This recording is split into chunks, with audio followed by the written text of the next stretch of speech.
ಇದನ್ನ ಇಲ್ಲಿ ಏನು ಲಾಲ್ಬಾಗ್ ಏನ್ ಹೇಳ್ತಾರಲ್ಲ, ಲಾಲ್ಬಾಗ್ ಏನು ತೊಂದರೆ ಆಗುದಿಲ್ಲ, ಒಳಗಡೆ ಹೋಗ್ತದೆ.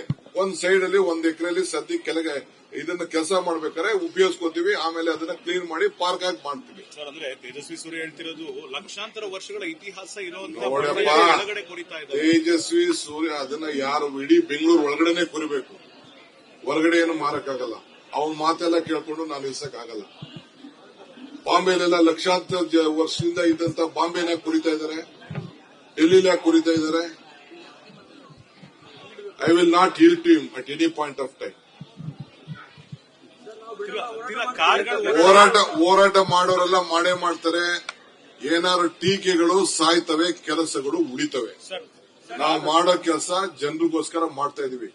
ಅವ್ರ ಕಾಲದಲ್ಲಿ ಏನು ಒಳ್ಳೆ ಕೆಲಸ ಮಾಡಕ್ ಆಗಿಲ್ಲ. ಏನ್ ಕೆಲಸ ಮಾಡಿದ್ರು ಅವ್ರ ಕಾಲದಲ್ಲಿ? ಖಾಲಿ ಟ್ರಂಕ್. ತೇಜಸ್ವಿ ಸೂರ್ಯ ಅಂದ್ರೆ ಖಾಲಿ ಟ್ರಂಕ್ ಅಂತ. ಶ್ರೀಮಂತರಿಗೆ ಅನುಕೂಲ ಆಗುವಂತ ರಸ್ತೆ ಇದು ಅಂತ ಆರೋಪ. ಹೌದು, ಶ್ರೀಮಂತರಿಗೇನೆ, ದುಡ್ಡು ಕೊಟ್ಟು ಹೋಗೋರ್ಗೆನೆ, ಎಲ್ಲರಿಗೂ. ಆಯ್ತು, ಒಂದು ಪ್ಲಾನ್ ಆಫ್ ಆಕ್ಷನ್ ಕೂಡ ಕೇಳಿ ಅವ್ರಿಗೆ. What is this plan of action? ಒಬ್ಬ MP ಆಗಿದ್ಕೊಂಡು ಒಂದು ದಿನ ಪ್ರೈಮ್ ಮಿನಿಸ್ಟರ್ ಹತ್ರ 10 ರೂಪಾಯಿ ದುಡ್ಡು ಕೊಡ್ಸಿಲ್ಲ. What is this plan of action to Bangalore? MP ಏನ್ ಮಾಡಿದ್ದಾರೆ? ಅವ್ರ ಸರ್ಕಾರ ಇತ್ತಲ್ಲ, ಏನ್ ಮಾಡಿದ್ರು ಪ್ಲಾನ್ ಆಫ್ ಆಕ್ಷನ್? ಯಾಕೆ ಅವರು ಟ್ರಾಫಿಕ್ ಪ್ರಾಬ್ಲಮ್ ಸಾರ್ಟ್ ಔಟ್ ಮಾಡಲಿಲ್ಲ?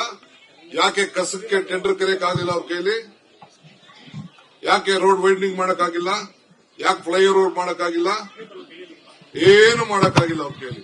ನೀವೆಲ್ಲ ಕೇಬಲ್ಗಳೆಲ್ಲ ನೇತಾಡ್ತಾ ಇರೋದು ನೋಡ್ತಾ ಇದ್ದೀರಾ ರೋಡ್ಲಿ? ಯಾಕೆ ಕಟ್ ಮಾಡಿಸಲಿಲ್ಲ ಅದನ್ನ? ಎಲ್ಲ ಮಾಫಿಯಾ ಜೊತೆ ಸೇರ್ಕೊಂಡು ಬೆಂಗಳೂರನ್ನ ಹದಗೆಡಿಸಿ ಇಡೀ ರಾಜ್ಯನೇ ಹದಗೆಡಿಸೋದಕ್ಕೆ ಇವತ್ತು 140 ಜನ ಇವತ್ತು ನಮ್ಮನ್ನು ತಂದು ಇಲ್ಲಿ ಕುಳಿಸಿರೋದು. We will do our work, we are committed. ಈ ರಾಜ್ಯದ ಬೆಂಗಳೂರು ಗ್ಲೋಬಲ್ ಸಿಟಿ ಇದು. ಈ ಗ್ಲೋಬಲ್ ಸಿಟಿನ ಕಾಪಾಡಕ್ಕೆ ಏನ್ ಬೇಕೋ ನಾವು ಮಾಡೇ ಮಾಡ್ತೀವಿ. ಪ್ರತಾಪ್ ಸಿಂಹ ವರ್ಸಸ್ ಪ್ರದೀಪ್ ಈಶ್ವರ್ ಇಬ್ಬರು ಸಾಮಾಜಿಕ ಜಾಲತಾಣದಲ್ಲಿ ಅವರ ಜಗಳ ನಿಂದನೆ. ಅದ್ಯಾವುದು ನಾನು ಇಂಟರ್ಫಿಯರ್ ಆಗೋಗಲ್ಲ. ನಾನೇನಾದ್ರು ಅಭಿವೃದ್ಧಿ ಬಗ್ಗೆ ಮಾತಾಡ್ತೀನಿ. I don't want to interfere with any politics. A khata B khata Kumaraswamy ಏನ್ ಮಾಡಿದ್ದಾರೆ ಅಂತ ನಾನು ಕರೀತಾ ಇದ್ದೀನಲ್ಲ, ಯಾವ್ದಾದ್ರು ಚಾನೆಲ್ ಬನ್ನಿ ಅಂತ. ಎ ಖಾತಾ ಬಿ ಖಾತಾ ಏನಾಗ್ತಾ ಇದೆ?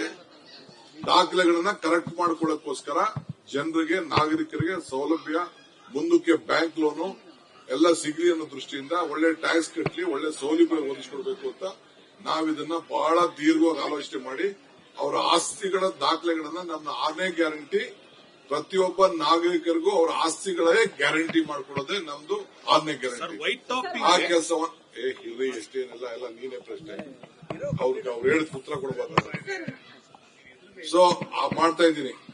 ಎಲ್ಲನೂ ಇಡೀ ರಾಜ್ಯದಲ್ಲಿ ನಾವು ಮಾಡ್ತಾ ಇರೋದನ್ನ ಪ್ರಶಂಸೆ ಬಂದು ಸದ್ಯ ನಮ್ಮ ದಾಖಲೆಗಳಿಗೆ 1000 ಜನ ಅರ್ಜಿ ಆಗ್ತಾ ಇದ್ದಾರೆ. ಯಾಕೆ ಅರ್ಜಿ ಆಗ್ತಾ ಇದ್ದಾರೆ? ಯಾಕೆ ಇವ್ರ ಆಸ್ತಿಗಳನ್ನೆಲ್ಲ ಸ್ಕ್ಯಾನ್ ಮಾಡಕ್ಕಾಗ್ಲಿಲ್ಲ ಇವ್ರ ಕೈಲಿ? ಯಾಕೆ ಈ ಖಾತಾ ಮಾಡ್ಕೊಳಕ್ಕಾಗ್ಲಿಲ್ಲ? ಇದನ್ನೆಲ್ಲ ನಾವೇ ಮಾಡ್ಕೊಡುವಂತದ್ದು. ಅವ್ರಿಗೆ ಇದು ಆಲೋಚನೆ ಏನಿರ್ಲಿಲ್ಲ.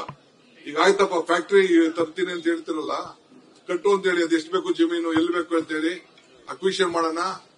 ಅವ್ರು ಹೇಳಿ ಎಲ್ಲಿ ಮಾಡ್ಲಿ ಅಂತ. ರಾಮನಗರದಲ್ಲಿ ಮಾಡ್ಲಾ, ಬಿಡದಿಲ್ ಮಾಡ್ಲಾ, ಇಲ್ಲ ಮಂಡ್ಯದಲ್ಲಿ ಮಾಡ್ಲಾ? ಅವರಲ್ಲಿ ಲಿಸ್ಟ್ ಕೊಡ್ಲಿ, ಯಾವ ಇಂಥ ಜಾಗದಲ್ಲಿ ಅಕ್ವಿಷನ್ ಮಾಡ್ಕೊಡಿ ಅಂತ ಅರ್ಜಿ ಹಾಕ್ಲಿ, ಹೇಳಿ ಯಾವ ಫ್ಯಾಕ್ಟರಿ ಮಾಡ್ತೀನಿ ಅಂತ.